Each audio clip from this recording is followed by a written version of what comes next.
Hello everyone, I am Tacit, and welcome to the Gems of War Campaign 18, Week 2, Day 7. So today, what are we going to be messing around with? Well, we got the weekly and monthly spoilers to go over.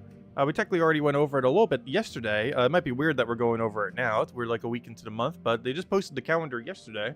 And while we did go over it a little bit last night's stream, it would make more sense to also go over it right now. So let's go do that. Also, let's go make it a little bit bigger so it's easier to see, since we're mostly just going over things anyways. Before I do, let me say hello to everyone. Hello, Bill. Hello, Mark. Hello, yeah. Hello, Cookie. Hello, everyone else just getting in. Hello, everyone else. Welcome, welcome.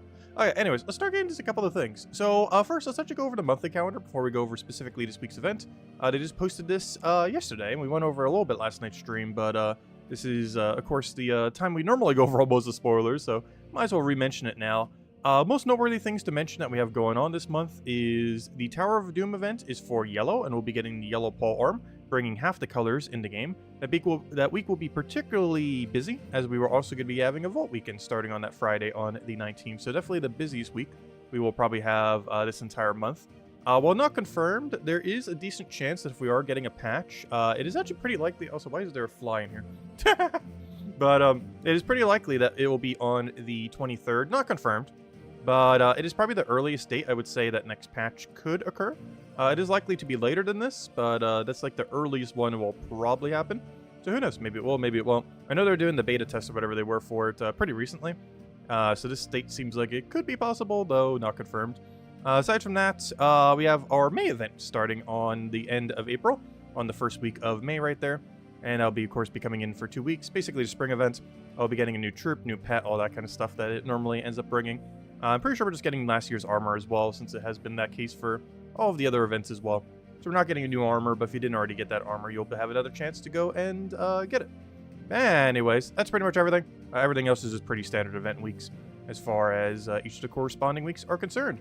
Anyways, let's go more and focus on this week's event week. So, we have the long overdue event, which we get this Goal Fight. It is a 12 mana cost yellow-brown. Does it do anything? It does... Oh, wait, never mind. This is the raid troop. Or, sorry, invasion troop, I mean. But this deals a bunch of damage to an enemy. And if they are a tower, of course, it deals up to 5 times extra damage. And gains a bunch of armor to all allies. So, basically, useless. One nice thing about this, though, you generally do use these for skull tapping. You'll set it as your first slot, potentially even your first 2 slots. Those extra bonus does not stack. However, you are allowed to use multiple on your team, which means you will probably gain a lot of benefit from having this 50% score reduction. So you don't have to worry about getting hit as hard by the towers when you set them up front, so he can get his 5 times skull damage onto them. Next, we have the actual Glory Troop, which is this guy.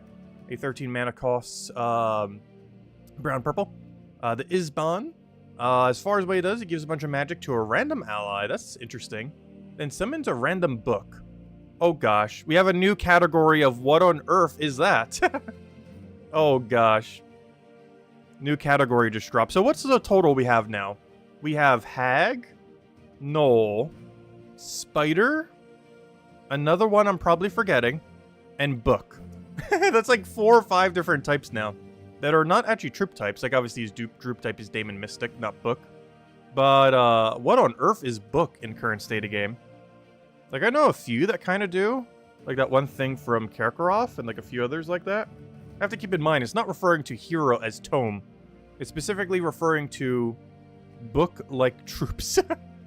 Which, what is even that full list? I'm not even sure what to start mentioning as what that could be. I'll have to mess around with that tomorrow. Because I have no clue what the full list of books are in the game.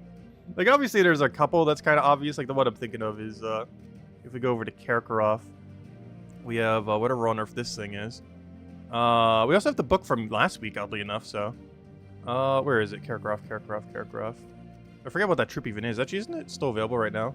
But when I think of book, I'm like, oh yeah, Tome of Evil, that's a book. But, I don't know, what on earth would be under the book category?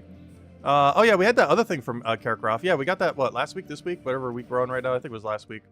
If I go back to Karkaroff, yeah, we have another book in Karkaroff too. That was the more recent one. If we go over here, that is not Karkaroff typing. I'm like trying to find something that isn't even there.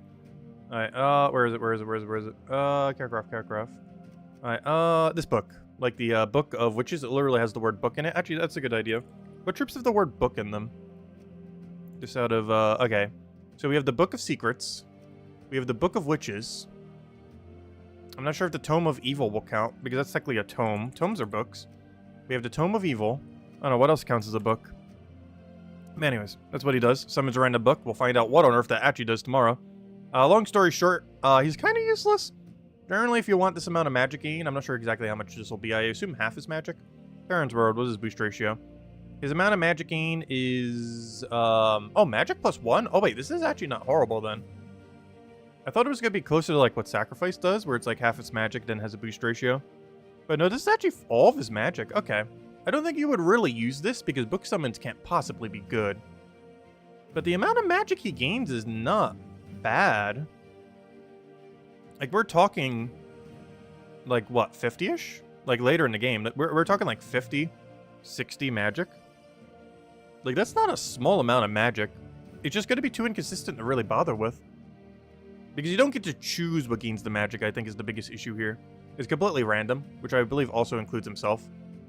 So, that's probably going to be his biggest downside. Even though it's guaranteed magic, it's not guaranteed where the magic goes. So, probably not going to be good. Plus, a book summon can't possibly be good. Every single book is pretty abysmal. So let me say a few more hellos as people come in. Hello, where are we up to? Hello, Sushi Ninja. Hello, Cookie. Hello, yeah. Hello, Chad. Hello, Genki. Hope all's been well. Hello, Michael. Hello, Lester. Let's see. Hello, Cookie. Hello, Hoven Slow too. Hello, Miss Insane Witch. Hello, everyone else. Welcome, welcome. Alright, so next weapon. Deal some damage to the first 2 enemies.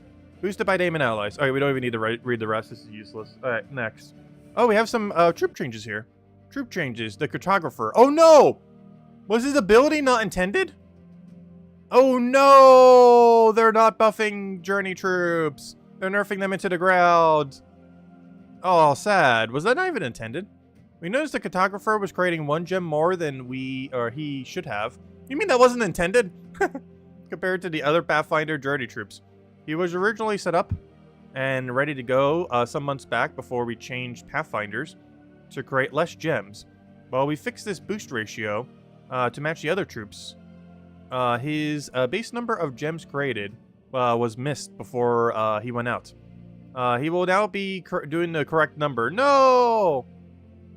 They nerfed him by 1 gem spawn. I thought they were just testing to see how it would work if they had 1 more gem spawn. But no, journey troops are still nerfed into the ground. Oh, that's sad. They definitely need a rework journey then, if that wasn't intended. Oh, I was hoping they would make all of them like this. Or, you know, the bigger number. But no, they're just nerfing him back down to where everything else is. Oh, now available in chests. King Strongguard, or Stormguard, will now be available in Golor Gym Guild and VIP chests. And what's this? Oh, yeah, Judgment. Oh, yeah, Judgment from last season. If you want to open Volkies for it, it'll be at weekly reset, so tomorrow. So as of tomorrow, you can start getting Judgment. I don't need to bother saving my Vault keys until then because I already have it. But if you do not have Judgment yet, you might want to save until Monday. I believe that was from the most recent Kingdom Pass. Or not Kingdom Pass, whatever the Season Pass is called. The campaign. But yeah, that was from the most recent campaign, so if you haven't gotten those yet, you can open keys for them tomorrow, either Vault keys or just normal keys. And also, keep in mind, the normal drop table will still be... What am I looking for? Words. I'm moving my hands as if you guys could see them. But anyways, what am I doing? What am I trying to go with the other thing? Oh yeah, the Mythic from last Friday will still be blocking it.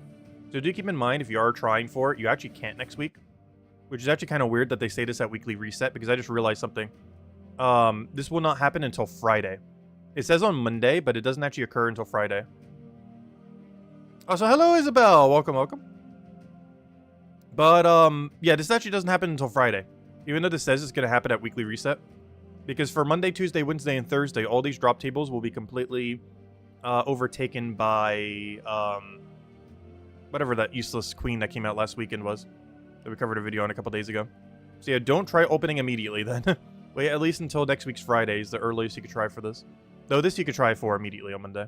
The Judgment from Volkies. But do be mindful of that. Because what they typed there is actually incorrect. As it doesn't come in until Friday, not Monday.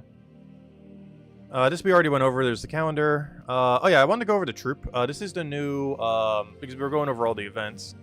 If we bring up the thingy again, of course we have things like Obsidian Depths tomorrow. I mean on Tuesday. We have just the standard Krog Wednesday troop. Thursday we have the 50% mana start for all the constructs, which is pretty heavy to into all the things. But then we have a faction event this Friday. And with it, we're getting Deep Hive, and with it, we're getting a new troop, and that new troop is the Deephorn Beetle. Unfortunately, it's competing with things like Beatrix, so it's never going to get used. However, I guess it could be your tank if you want to use this as your tank rather than some of the other options that are there. Let's see.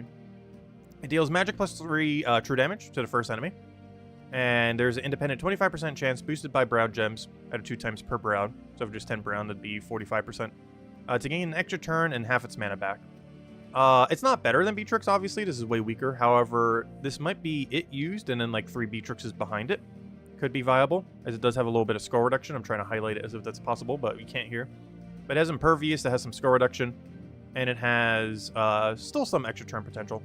Not as good as Beatrix, but it's probably going to be him and then 3 Beatrix behind it, most likely. So he actually will be able to be used for the Pure Faction, if nothing else.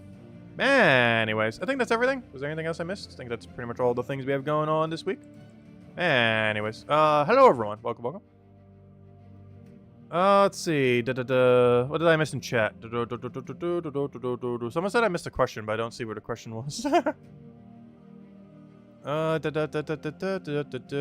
Question. How are you not bored or burned out of this game? I don't know. I honestly don't mind it at all. I personally love playing it a little bit every single day.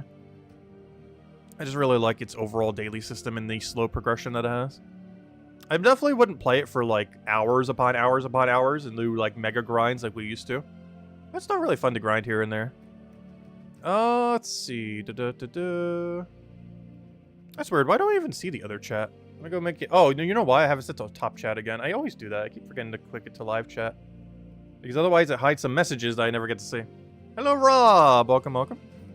Let's see. Let me switch this one too. So if I'm looking at this one, it also isn't. There we go.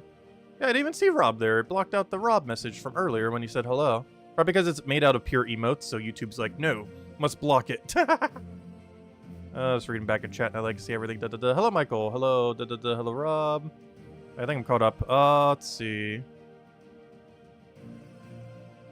Oh yeah, when are we doing Plate Up? I assumed we were going to finish through all of Palworld before we do Plate Up.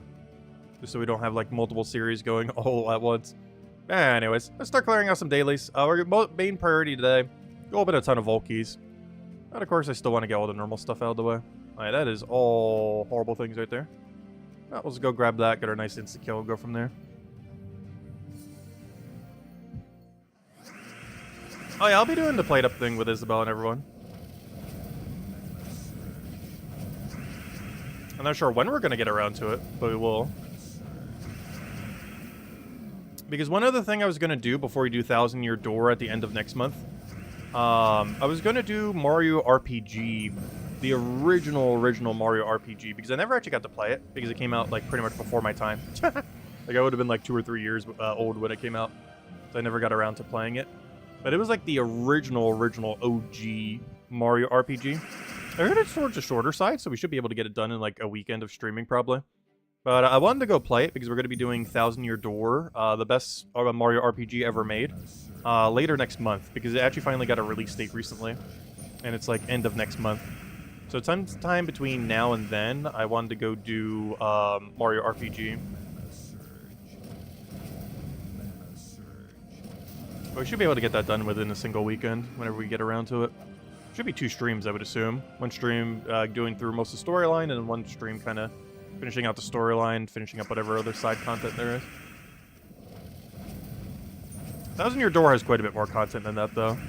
If I had to guess Thousand Year Door's length, assuming you're only doing one run, because that's just quite a bit of replay value, depending on how you want to change your build. I want to say it'll probably take like 60 to 80 hours. Whereas Mario RPG sounds like it'll be closer to like 20-ish, give or take a little.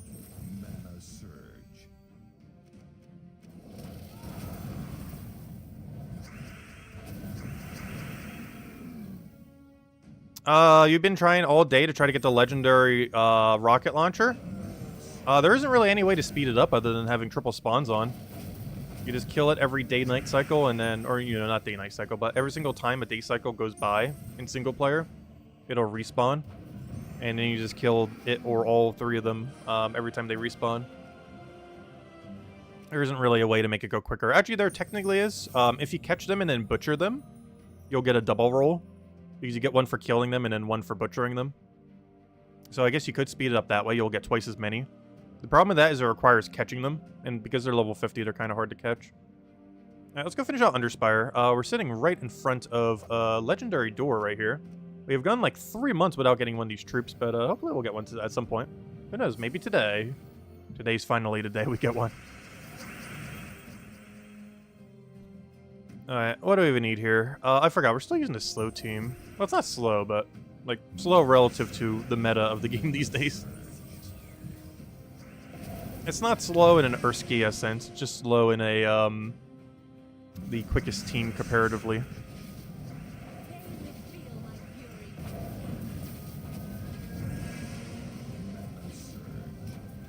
Do we have yellow alignment? No, not a single one anywheres. Let's go move that over and see if he does anything. He does not. I'll just cast this just for the value, even if it backfires. The problem is the value we get from it's not even that good over there. No, we still have pretty much nothing. I might just have to go for it. The problem is a lot of this doesn't get chained together. Oh, that's bad. I need him not dying before we get a cast off. I'm just going to go for it. Surprisingly, he did not die from a follow-up from that. If only he had mana there. Of course, the time he actually finally gets alignment is when we have no mana to go cast them. Not ideal.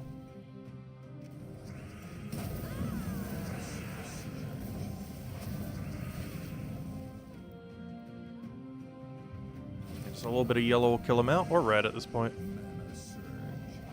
And there should be enough damage because it's stunned, even if it normally has spell reduction there. Anything good in chess? No. I do not want more torches. I think it's time to go take the triple path. This triple path has been lurking here this entire run this week. And I'm really curious what it is.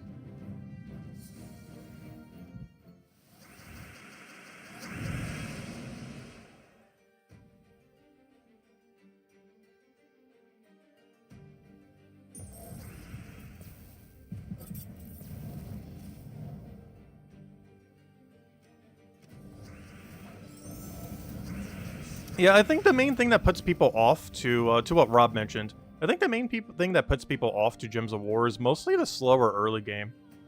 Then a lot of end game is like super RNG based, like us trying to get these dead end Guardian troops or whatever you want to call them. Yeah, that's the only two really big downsides in the current state of the game. Early game is really hard to get through, particularly free to play. It's definitely doable, especially if you know what you're doing. But it is still decently hard, even though they've been trying to make it a little bit easier. Because the game's been going for like almost a decade now, so obviously any game like that, early game tends to get overly, or just the game in general, tends to get increasingly more convoluted. And the biggest issue it has in endgame right now is mostly power creep, like Stellaryx, and just the RNG of getting some of the endgame stuff. Like getting all the Gem Dragons, getting all the Celestial Dragons, getting all the Underspire stuff, getting the Explore Troop if you haven't done that, of the Mimic. Well, that one's not useful. It is one of those really luck-based completionist stuff near the end of the game. Does my dragon have Swift or Runner? Well, on our co-op world? I believe it does have one of the two. Or do you mean my Dragapult? I have it at literal max speed. The Dragapult I have on my main server. With the traits would be Legend, Swift, Nimble, and Runner. Those 4 perks gives you max speed. I think it's like 75% extra or something. It's almost double speed compared to default. It's really quick. Yeah, it's like 75% extra speed.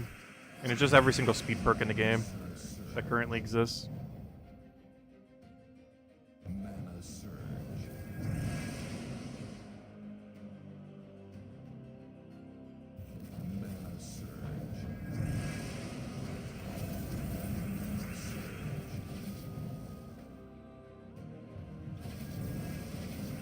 Though I did find out now that I finally got those IV reading glasses that they added in the most recent patch, that every single one of my maxed out mons that I got to 4-star, not a single one has a perfect IV. And it drives me crazy. I need to go rebreed literally everything. Honestly, I might just scrap everything I have that doesn't have a perfect 100 or perfect 4 traits, not counting shinies, and just start from scratch on breeding. Because now that we know that info and can check it just by looking at them, it changes everything in regard to breeding. I would take that one down. It's an issue that early Pokemon games always had. Now, generally, to be able to see the stat, you just have to complete through the game on most Pokemon games. But Power World didn't have it at launch, but they just added it in the most recent patch, like this week, earlier this week. There's a bit of oversight that they didn't really have it to begin with. Let's see. It's something that casually you, like, never pay attention to. But if you're really try-harding, it's, like, the main end game part of the game. Min-maxing those stats.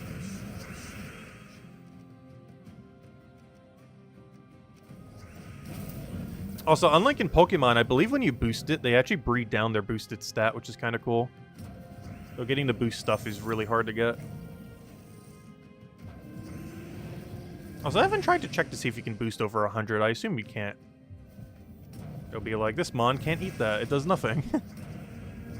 Let's see. I haven't actually bothered checking a lot of things with the patch. Well, I might mess around with it some when we do the Wednesday stream, when we do the co-op again.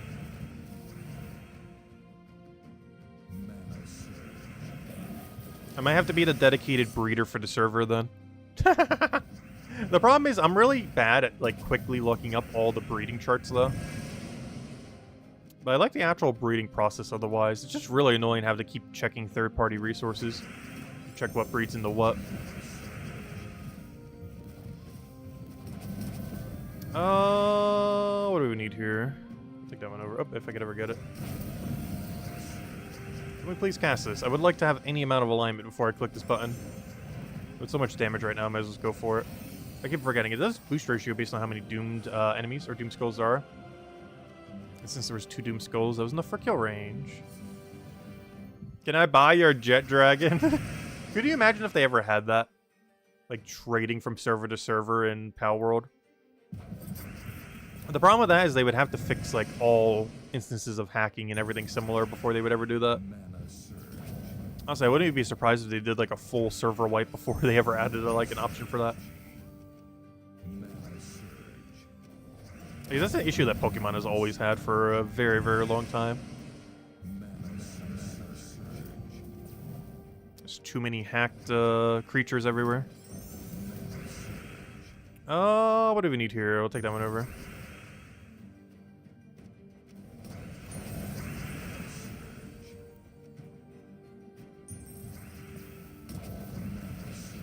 Hello, Timmy. Welcome, welcome.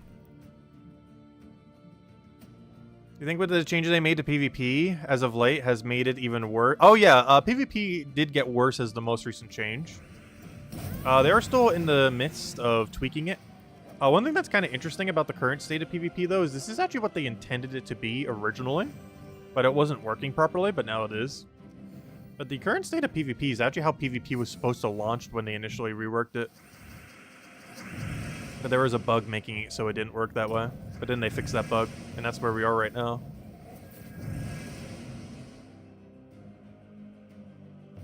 But it's still being tweaked over the next year or so. Still has a lot of room to change. The biggest concern is what will be left at by the end of this year. Because by that point, whatever it's at is likely what it's staying at. But if it's still bad by then, that's kind of concerning. But I still got a good 8 months. Because pretty much every single patch until the next big 0.0 update is almost guaranteed going to be like PvP related in some way, shape, or form. Like next patch is likely alliances, and they're updating the shop. And what else do they have? They've already mentioned most of what's in it. There's mostly alliances, updating the shop, adding the new currency, and probably a few other tweaks, whatever they're doing.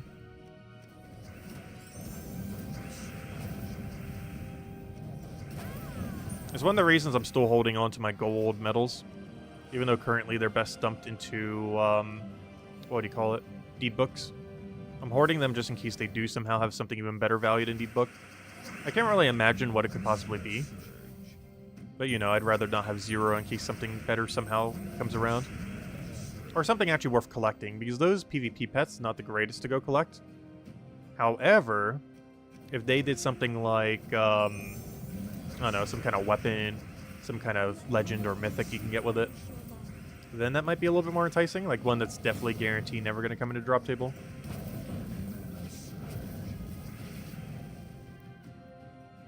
Yeah, the biggest issue with PvP isn't even necessarily the mode itself. It's just the absurd lack of balance with troops relative to PvP.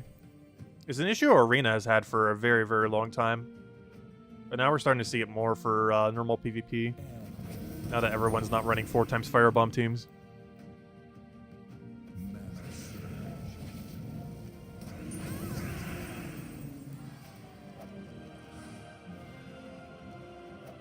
At some point, we will get a troop. Alright, well, this is guaranteed to be not a merchant. It could still be a normal dead end, but it's guaranteed to not be a merchant. So let me go for this one. I gotta figure out where we're using the rest of our torches. I'm starting to run out of spots. Maybe we'll just go up here, I guess. Oh, wait, but that could still be merchant path. I have to keep in mind, any area we haven't found the merchant in can still be merchant path. But this one we have, so we know for sure this one cannot be merchant. It could still be a dead-end room with absolutely nothing, but it could also be an actual proper dead-end room with loot. So we shall go check. I wish I didn't get 3 more torches from the other thing, though. Because I'm running out of spots to even bother scouting that isn't the final section. Because ideally I don't want to do the final section, as the battles will take even longer than how long they're already taking. I do actually keep underestimating how long Underspire takes when we have not as good teams. Like, we're already spent at least 15 minutes now doing nothing but Underspire. And I do want to go finish out the last of our Volkies that we have. I think we're sitting on, what, 75? I do want to run to his last 75 tonight. Though do keep in mind, if you wait, you can go get the new Judge troop tomorrow. It was in the previous season pass, so of course we already got it. How many of the Underspire troops have you got? I only have 2 so far. So yeah, we're a bit behind. But there's still some people with 0. So we're not as far behind. But we're still behind, I feel like, how many we should have by now. Like, we should have at least 3 with how many we've done. Also, would love if you end your turn. He has a chance to kill itself every single turn because of how loopy he is. At some point, he'll do it. Statistically, he has to do it eventually. There he goes, finally. I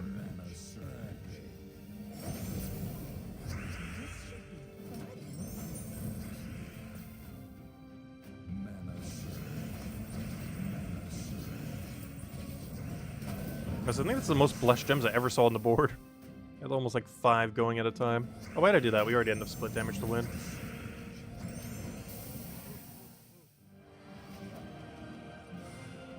Come on, something good here. I want to be able to go down one more path after this one.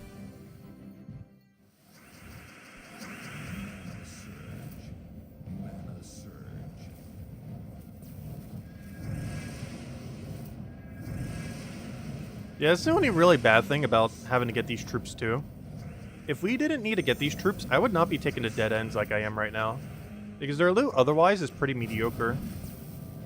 So if we already had all 6 of the legendary troops from Underspire, I wouldn't actually be going for all these dead end rooms. But because we do, we have to.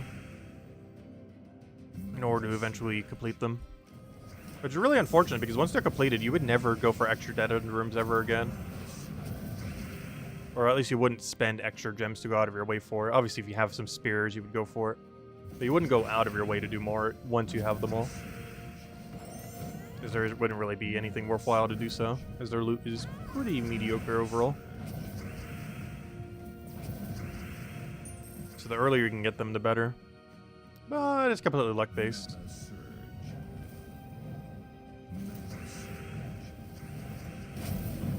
Yeah, this is still not enough damage.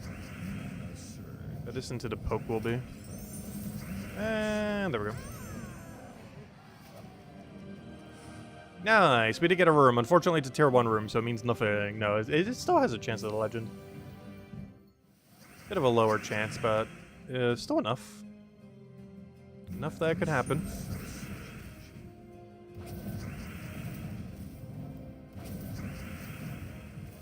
We're gonna throw this down and hope we get lucky off the thing. We did not, but I still feel like clicking it. I'm gonna wait one turn. That did not help. That still did not help.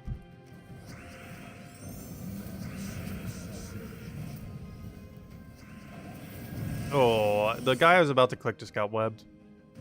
I'm just gonna throw a random split damage. I'm waiting for these yellows to get next to these skulls. It's about the best we're gonna get, but I can already swipe for it, so it's not really any extra value. I'll even take a 3 at this point. He just doesn't want to give us anything.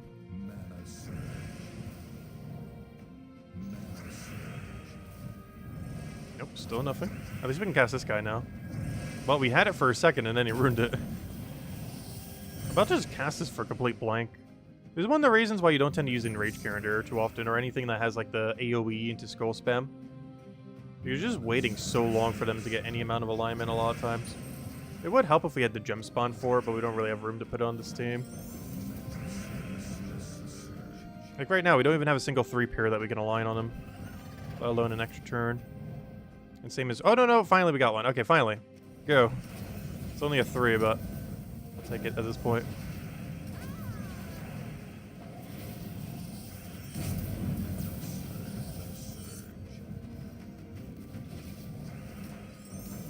Alright, and if we poke him one more time, we'll be good to go.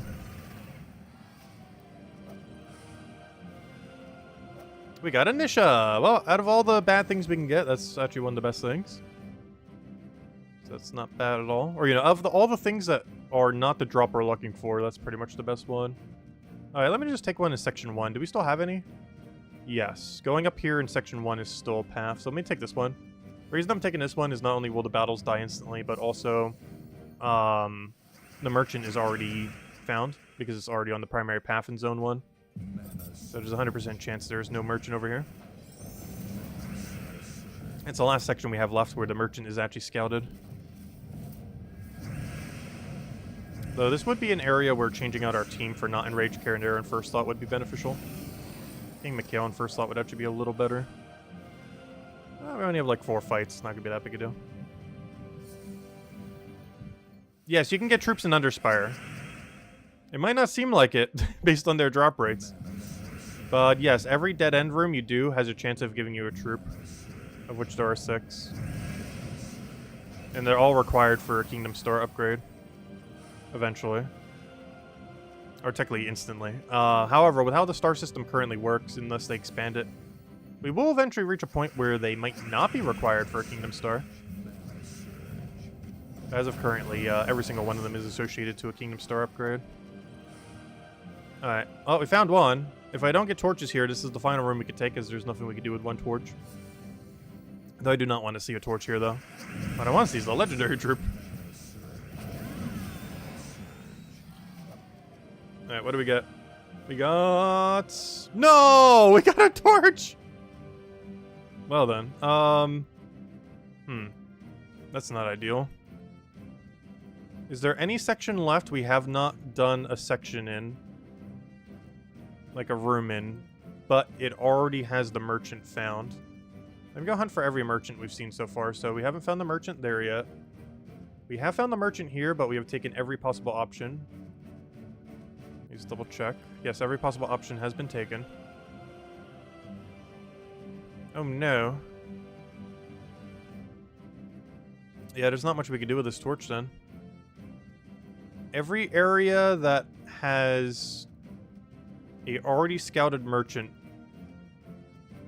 we have already done them all. So all I could really do is go one room into a room and just hope it goes to one. Just trying to see where the most likely location for that would be.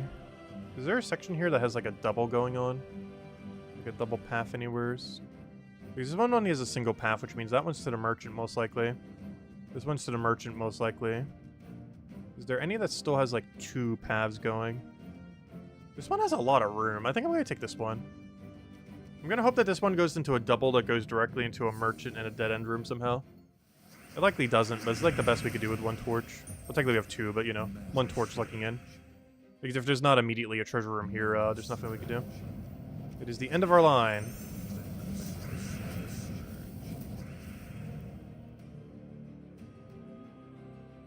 Just be sure to scream that we don't want one so we can jinx it to get one. That could work.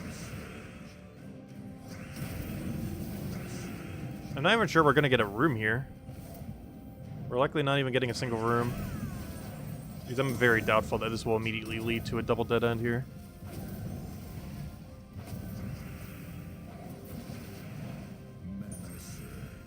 That's the most likely of the places we have left that could do so. Nope. Alright, that's all we could do. Alright, well, Underspire has been completed. Well, it technically has been since Friday, but as far as all of our torches as well. Wants me to go do a delve, sure. We'll go do City of Thieves real quick. It's always like my default go-to location. There's a lot of other locations we can use these days. But Quick Kill Rowain's still really good for this. It's actually quicker than Takshaka, oddly enough.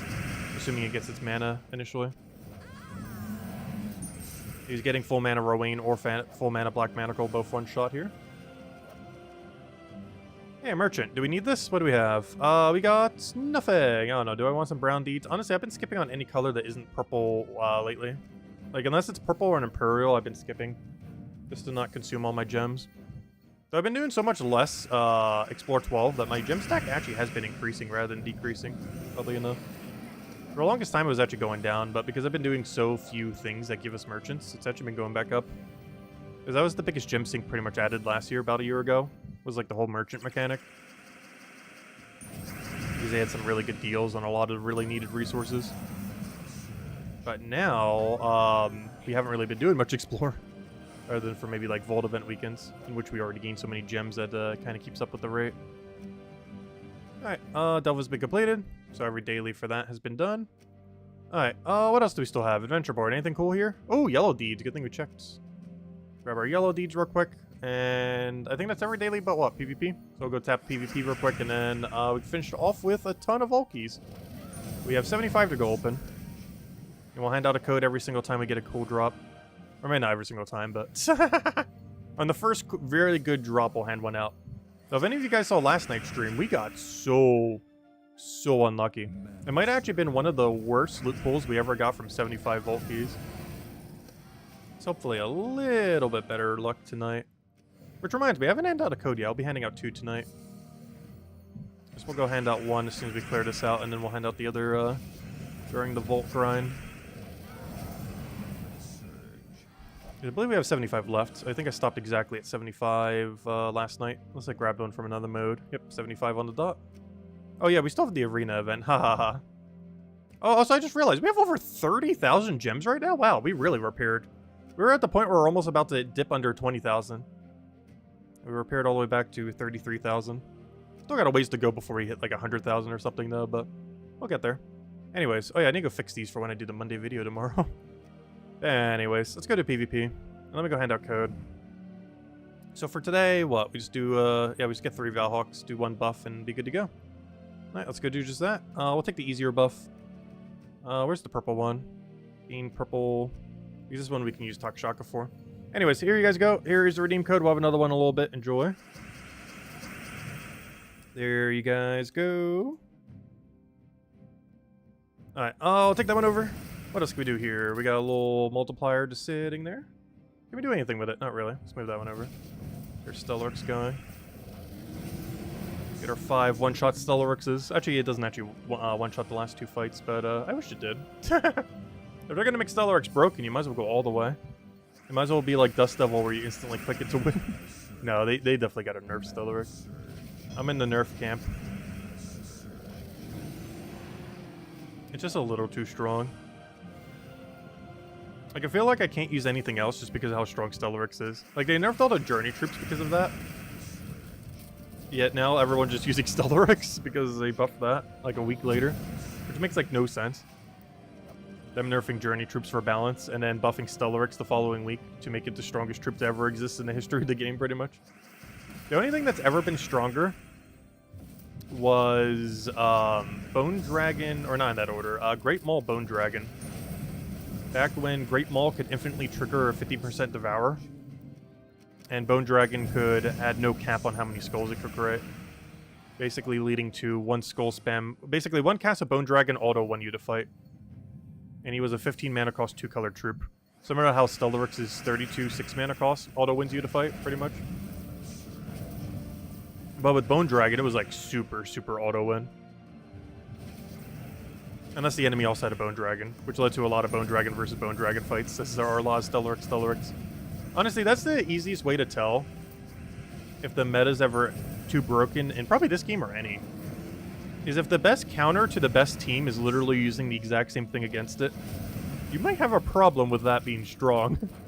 If the most viable counter to a team is using the same team, you might have a problem on your hand in regard to balance. Alright, we got our buff. You know what we're doing now. Just gonna camp Central Spire because that is the easiest. Oh, this guy's bringing all the Celestial Dragons. I assume he hasn't actually finished any of the bigger ones yet. He's just running with a wide variety of the smaller ones. He's even running Honglong. Honestly, ever since all the other dragon buffs, Honglong actually fits in pretty well with them. He's actually not that bad of a troop. Oh, he's got one Battle Valhawk. Can we get another triple? We've so far had it twice so far, and they were back-to-back days as well, which is kind of crazy. But it is possible to get a Valhawk, then a Valhawk, then a Valhawk as your first 3 fights. It's really rare. It's weird because we got it 2 days in a row, which was kind of crazy. It should take on average months before you see it even once. And we saw it back-to-back.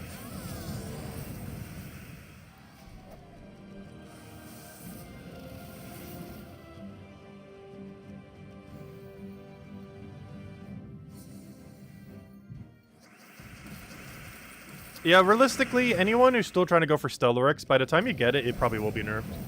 However, it's probably still going to be in such a strong state that its nerf probably won't matter. Like, Stellaryx, even if they brought him down all the way to pre-nerf levels, is still a good troop. Like, he would still be used nearly as much. No, well, maybe not as much. But he'd still be used a lot, even if they just brought him back to pre-nerf numbers. I mean, pre-buff numbers. And when they do nerf him, they're likely going to do an in-between. Like, he was originally 2.1 times, they then moved him to 3 times. If they nerf him, they're probably just going to bring it down to 2.5, which is still absurdly strong. Weaker than he is now, but still strong enough that it'll barely dampen how much he's used. But just his kill range will be a little bit more flexible for other troops in the future.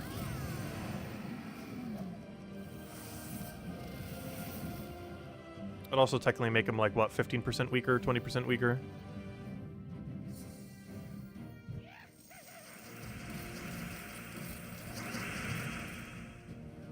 Depends how you look at it, because he gets value from other things as well.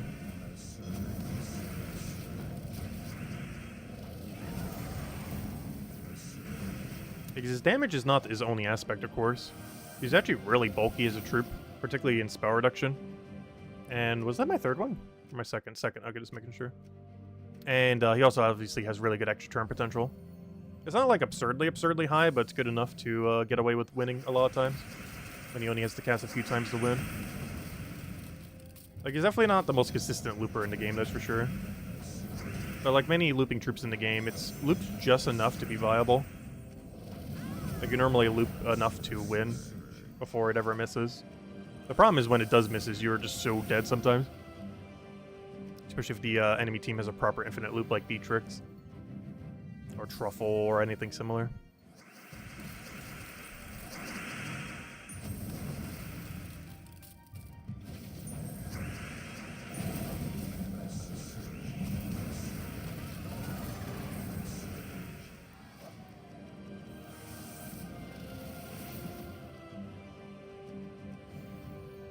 Alright, one more Valhawk, and then the rest of the stream will just be camping Vault Keys until we run out. Nice. I was gonna say, oh, it's unfortunate it didn't die, but then it's poked immediately after. Oh, so where did we finish on PvP this week? Obviously, we're not done yet, but we're about to be. Oh, wow. People actually grinded a lot more than I thought. Well, obviously, my top of my leaderboard is kind of insane right now. 191, 171, and 125. I'm definitely not competing with that. Honestly, even if this was my third position, I probably still wouldn't even compete with that. If this was third place, I would.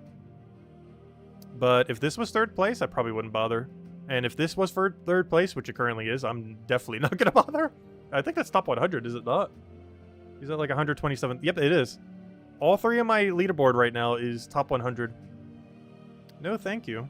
I tried to even think about that. Since the new PvP system, I haven't actually bothered ever making top 100.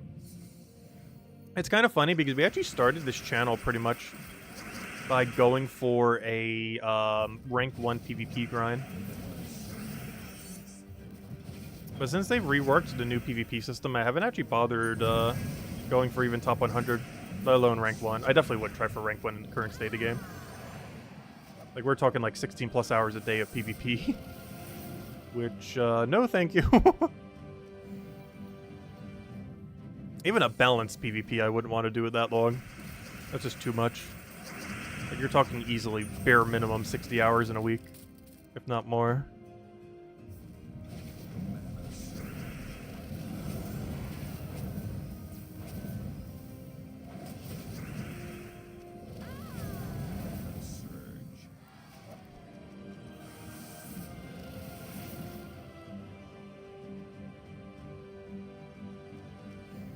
Actually, it's how we funded this mic as well.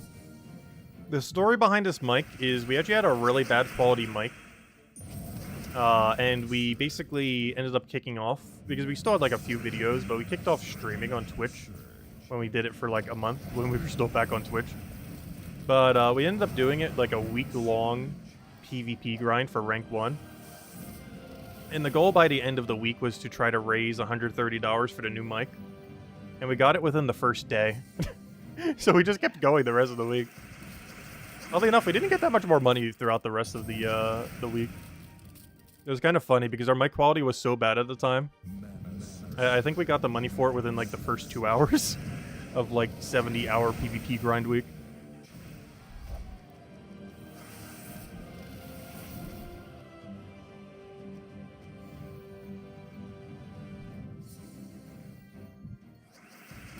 I'm not sure if I can handle that long these days. I can barely even handle like a 12-hour stream.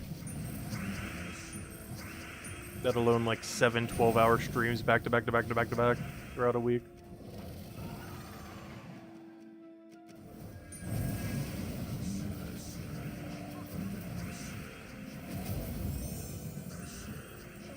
You miss when PvP used to be fun. I would say back in that day, PvP was a lot more fun than what it is right now. Oh, we already got the Valhawk. Okay, we're good. Let's go do Vault Keys. The biggest issue is they just haven't done much to balance out the game in the last, like, 7 years. Initially, they did rebalance a lot of stuff, like the first few years of the game.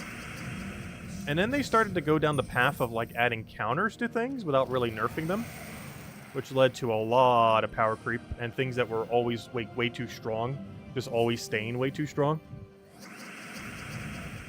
And it just kept getting more and more and more, and nowadays, yeah, we haven't had a proper rebalance. Like, not just a single kingdom rebalance, but like a whole game rebalance, like 20% of the troops kind of update. We haven't had something like that since, like, 2016. Like, they've done some small ones here and there. Like, the most noteworthy ones was, I believe back in 2019 or 2020, they nerfed Life and Death, which had no impact at all on how much Life and Death was used.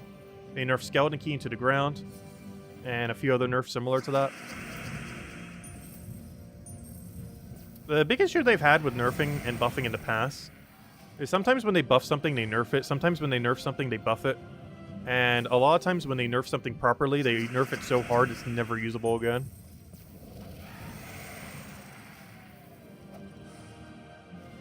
But in recent times, they just haven't really been touching much.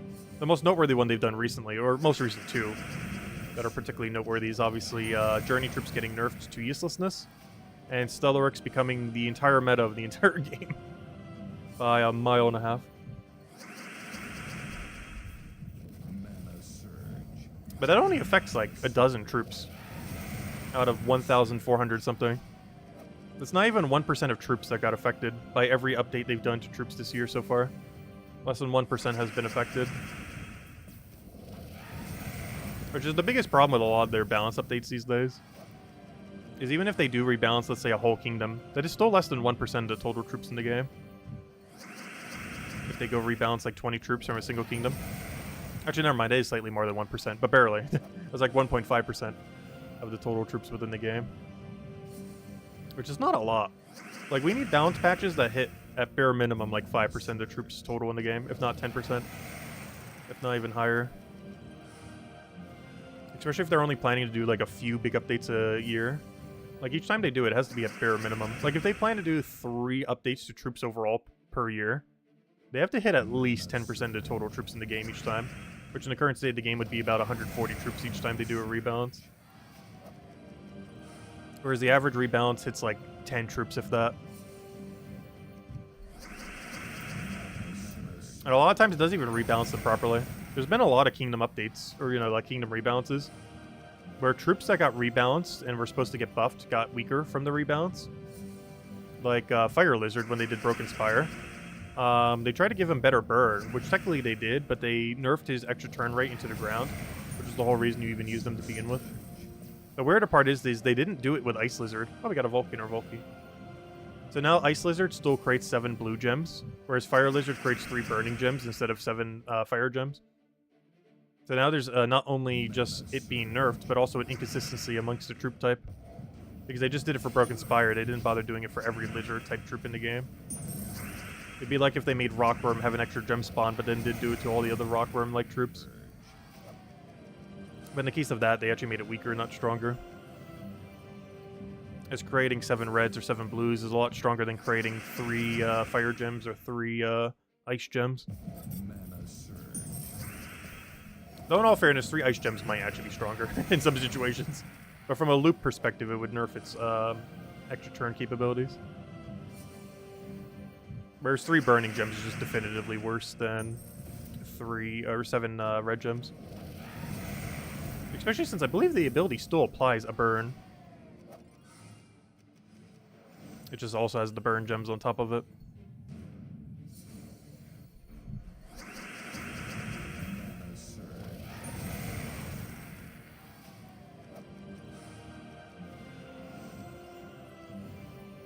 Alright, we're still going to be handing out a code at the first grid drop. Though similar to last night, I'm still trying to figure out where those are.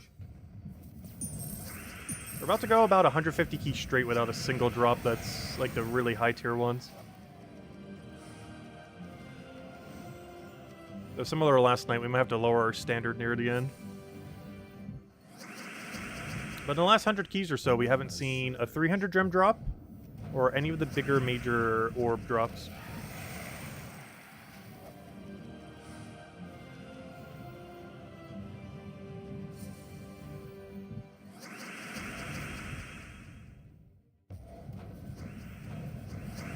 Yeah, there is a system in PvP right now where if you don't do any PvP, you stay in the same bracket.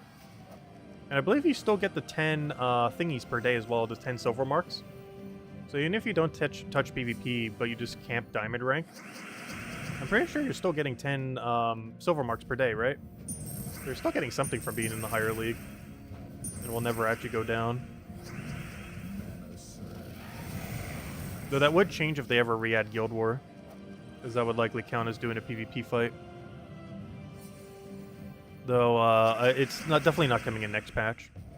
I feel like the earliest they would re-add Guild War is like November, December. Absolute earliest September. Like one of those 3 months. Or sorry, 4 months. Like it's definitely not going to be this summer. Because next patch is going to be whatever the Alliance thingy is. Next patch after that's probably going to be like one more little like PvP patch. And the one after that could be a big 0.0 patch. And then the one after that could be that change. We only really know what's happening next patch for the most part. Beyond that, we don't really know until they kind of mention more.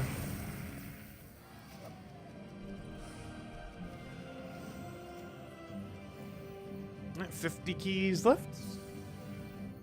50 more chances to get something. Or even more if we find a Vulcan or Volky again.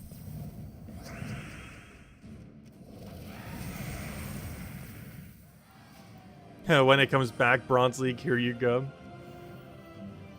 Unless they haven't fixed the leaderboard glitch.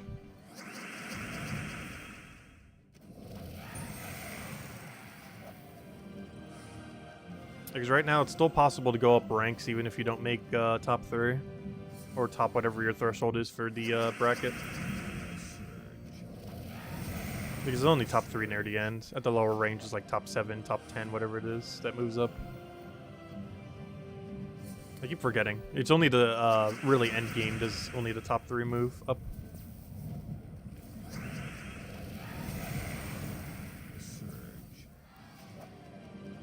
Also, I am curious if I'm going to get any gold marks tomorrow. Obviously, we're like rank 5 in our bracket right now, so we're supposed to not get any. However, that doesn't mean anything. Because we'll easily just, you know, if we're in the top of anyone else's bracket, it still counts. So, still a chance. We'll find out tomorrow. Hopefully we'll just be greeted with like 90 gold marks. I sure hope so, because the whole deep book's huge. Now 90 is technically 9/10 of a deep book, but it's pretty much a whole deep book. It's like 5 deep short of a whole deep book. Pretty much a deep book at that point.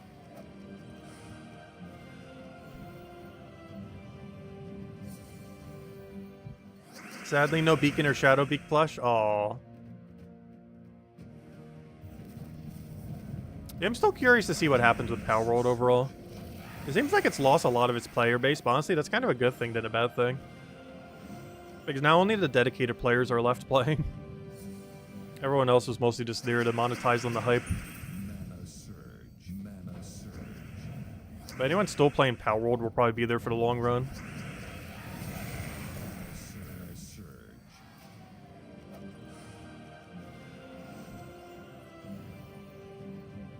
They have the penguin one. Honestly, I'm not a big fan of their penguin design.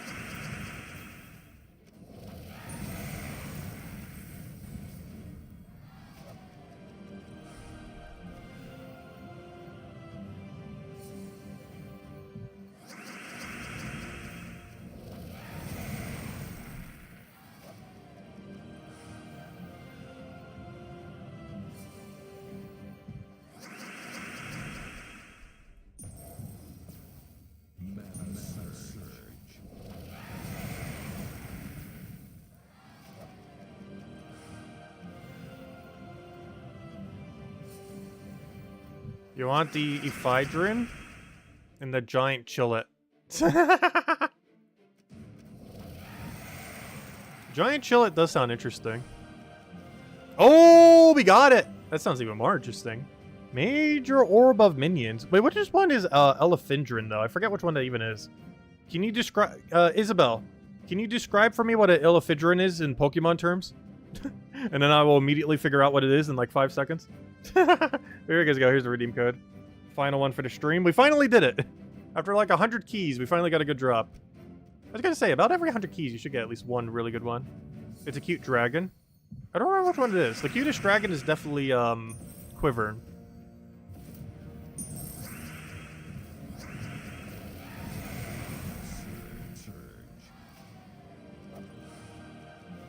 Hey, Orb of Forging. Actually, small Orb of Forging means nothing compared to major. It's only 1/10 of a major. Whereas a small pet orb is actually kind of nice because it's 1/3 of a major pet orb. But a small forging is only 1/10 of a thing. Kind of reason why small green is basically pointless. It's only 1/20th of a major green orb.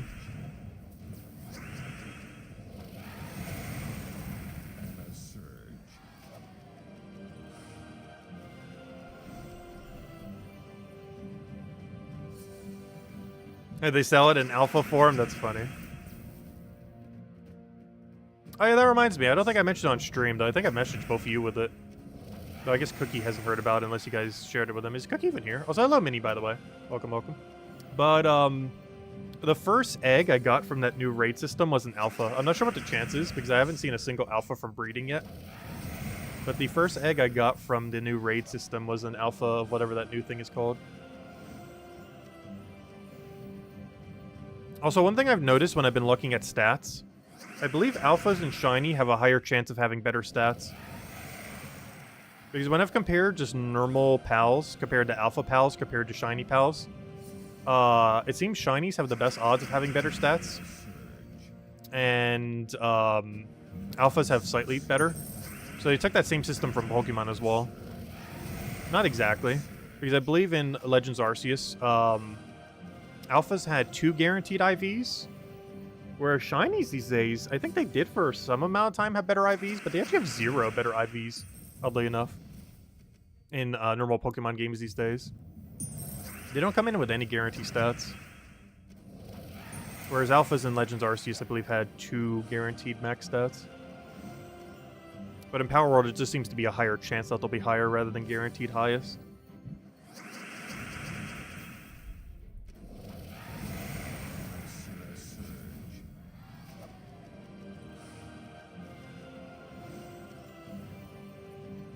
Genki, not sure if you heard it, because I'm not sure if you were here at the time. But I think I might be in charge of breeding on our co-op server now. Mostly because I want to try to see if I can breed a perfect 3-100 statted character. For speedy mounts, it won't matter, but if we're ever building one for combat, it's going to matter. So I'm going to be collecting perfect stat ones. Apparently the beacon I was riding that entire game actually had perfect defense. I was trying to do it some on my normal server, but I haven't gotten one yet. That's also because I wasn't playing it that long. I played it for like, what, 2 hours? Played it 2 hours before the stream and 2 hours after the stream. And by before the stream, I mean like right at the start of the stream. The main thing I hate about playing Pal World for a long period of time, when you're mostly focusing on breeding, is all the things that you can do, like as periphery activities in that game, are based on in-game time rather than real time. Meaning, let's say I go and play for like an hour, and then come back several hours later and be like, okay, I want to go play for another hour. 7 hours did not go by. Only 1 hour went by. So you still have to wait out all the timers that you just had going, unless you're just like idling the game. You have to wait out every single timer, because it's not based on real time at all. It's one thing that's actually nice about more mobile-esque games timer system, is there are some benefits to it. Because you can let real time progress the actual game itself. Whereas Power World's set up where only the in-game time progresses it, rather than actual real time. Imagine if Tribute and Gems of War required you to have the game open for an hour. You know how annoying that would be? If you only got Tribute and Gems of War once every hour of game time. Basically incentivizing you to keep the game open the entire time, rather than just simply taking Tribute every hour within like 30 seconds. Yeah, that's basically how Power World's set up the other way around. And it's actually kind of annoying. It's like one of those things that some people will kind of complain about in a lot of free-to-play-esque games. But compared to the alternative, it's honestly better. If you honestly think of what the alternative is. Which is waiting out in-game time. Where real-world time has no effect on it.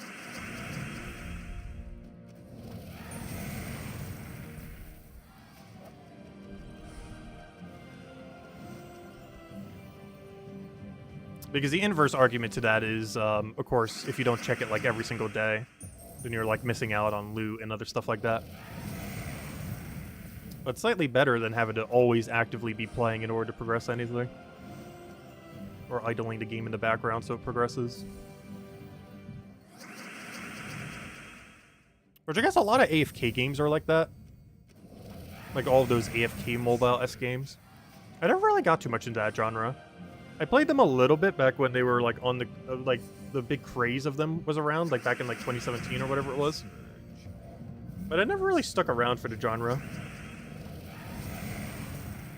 You know, things like Cookie Clicker, stuff like that kind of genre of game. Like I did find them interesting, but they would never hold my attention for like super long term. I feel like as a genre, the genre's kind of died out a little, but there's still quite a few games for it.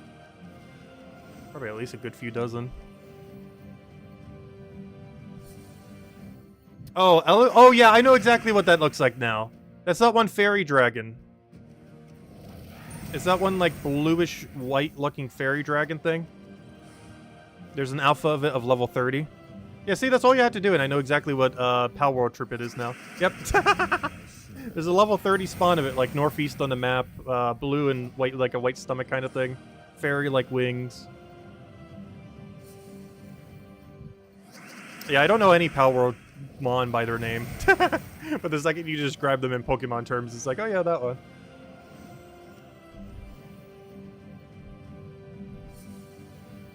It's kind of funny. They only have like 120 or whatever it is. And I think I've remembered the name of like 10% of them. Maybe 20%.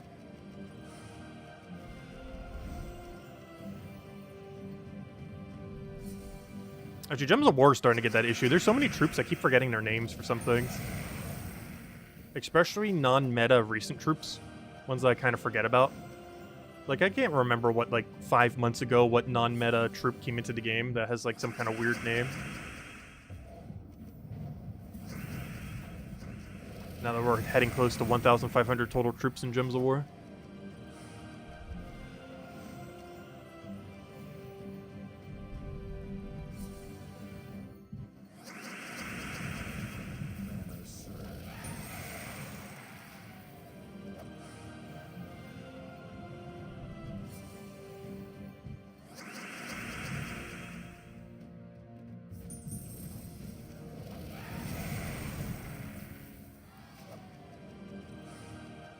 Oh, we were just talking about Major Orbital Forging earlier. We got the smaller one. There it is.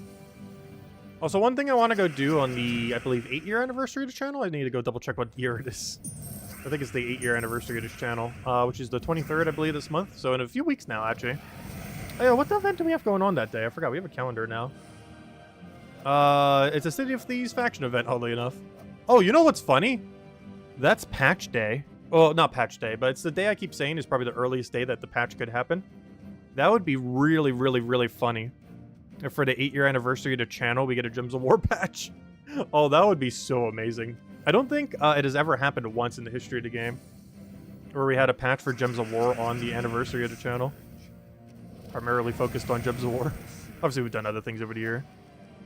I do want to start covering more old school RuneScape stuff. I know the last video we covered had like 100 views, but I'm going to start editing them down some. So that me going over something for like an hour and a half isn't an hour and a half long video. And try to see if I can edit some things down to like 10 minutes. Maybe make them more interesting too for people that don't play the game.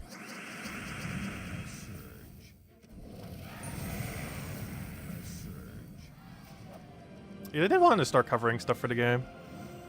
We did it in the past on this channel. Actually, I think our second most viewed video was like 280,000 on something we covered for the game. It's kind of funny because some of my most viewed videos are some of the ones I put the least amount of effort into. But then there's also low effort videos that have like 100, 200 views. But then there's also low effort videos that have like over 200,000. It's like, okay, what? I don't understand how this algorithm works. Because I know one thing that we did jokingly one day, and I still haven't fixed the title just because I'm pretty sure it gets slightly more views because of it. It's like the most clickbaity thing ever. But we actually, at one point, for a very short duration of time, with a very inefficient speed run, made first place for one of the categories in Stardew Valley back when it was like first starting.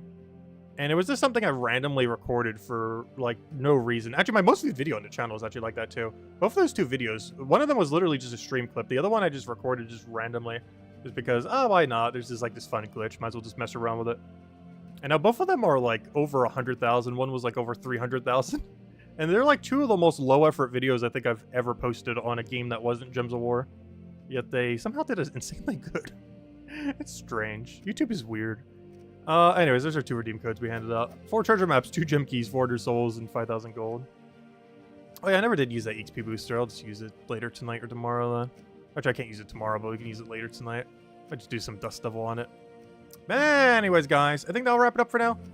We will be back tomorrow, same time as always, 8 p.m. Eastern Standard Time, 1 hour prior to now tomorrow. Our main game plan is mostly just going over all the new stuff we'll be messing around with for the week. Main one that we have going on is the Invasion Tower event, so we'll be doing that with the new tower troop. I believe it's a construct restriction, so we'll be able to use Chalcedony, nerfed Chalcedony, but still be able to get value from it. I don't believe it's based on color either, so we will be able to use things like Lord of Slaughter He doesn't seem like a construct, but he actually is, and he's pretty good. We'll be able to use the hero class for 50% mana start. So Lord or Slaughter into double of the other troops should be pretty strong, and then just use hero for mana accumulation. That's probably the meta team, is double up on the invasion troop, Lord or Slaughter with a hero weapon. And that's pretty much all you're going to need. And 50% mana start the whole team off of Geomancer class. And of course, we'll show some cheaper ones and all the other normal teams. Also, I might show the teams first for once. I did that the other week just as an April Fool's joke. But I might actually do it again just to kind of see, based on feedback. And to see if people prefer it that way or want it the other way around, or go from there. Because I think I might keep the normal order, but start with teams. So basically, normal order, but teams are first, essentially. So I might try doing it that way. We'll see. But anyways, guys, I hope you all have a wonderful week, and I'll catch you guys later. Goodbye, everyone. Thanks for watching.